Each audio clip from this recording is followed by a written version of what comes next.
सोलापूरच्या खासदार प्रणिती शिंदे यांनी मंगळवेढा ग्रामीण रुग्णालयाला अचानक भेट देऊन आरोग्य सुविधांची पाहणी केली। यावेळी प्रसूत महिलांचा आहार 1.5 महिन्यांपासून बंद असल्याचे, महिला रुग्णांना पुरुष विभागात दाखल केल्याचे आणि स्वतंत्र स्वच्छतागृह नसल्याचं दिसून आलं। रुग्णालयातील अस्वच्छता, अपुरी यंत्रसामग्री व कर्मचाऱ्यांची कमतरता पाहून त्यांनी अधिकाऱ्यांना धारेवर धरलं।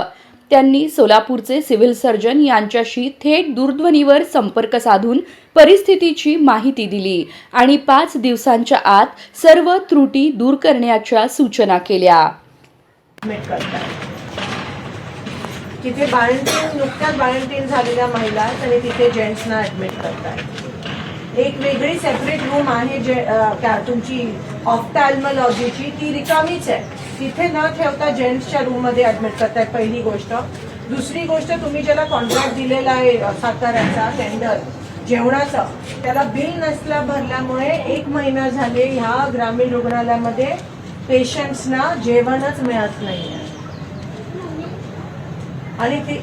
आणि तिसरी गोष्ट, तुमचं सीबीसी पॅथॉलॉजी टेस्ट साठी जे डायनोड लागतात, ती मशीन, ती डायनोड मशीन गेले 1 वर्ष इकडे नाहीये।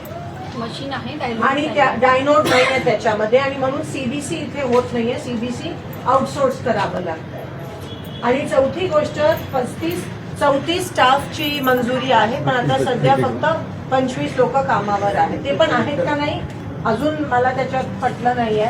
आणि ज्या जानकर मॅडम आहेत त्यांचे इथे दुर्लक्ष होत आहे। मी तुम्हाला सविस्तर पत्र पाठवते मॅडम, 1 आठवड्यात याची पूर्तता आपण करावी। मी परत या ठिकाणी येऊन बघणार आहे, नाहीतर मला मग दुसरं आणि मी आता स्वतः CSR मधून तुम्हाला डायनोज देते, 20,000चे 2 देते मी तुम्हाला। कारण का किती थांबणार आम्ही? तुम्ही लोकांना वेठीस न धरता ताबडतोब आज इन्स्ट्रक्शन द्या की मेल आणि फिमेल सेपरेट झालं पाहिजे। हे टोटली चुकीचं आहे। महिलांवर या ठिकाणी प्रायव्हसीवर अतिक्रमण होत आहे। आणि त्या जेवणाच्या माणसाला, ते टेंडरवाल्याला आता ताबडतोब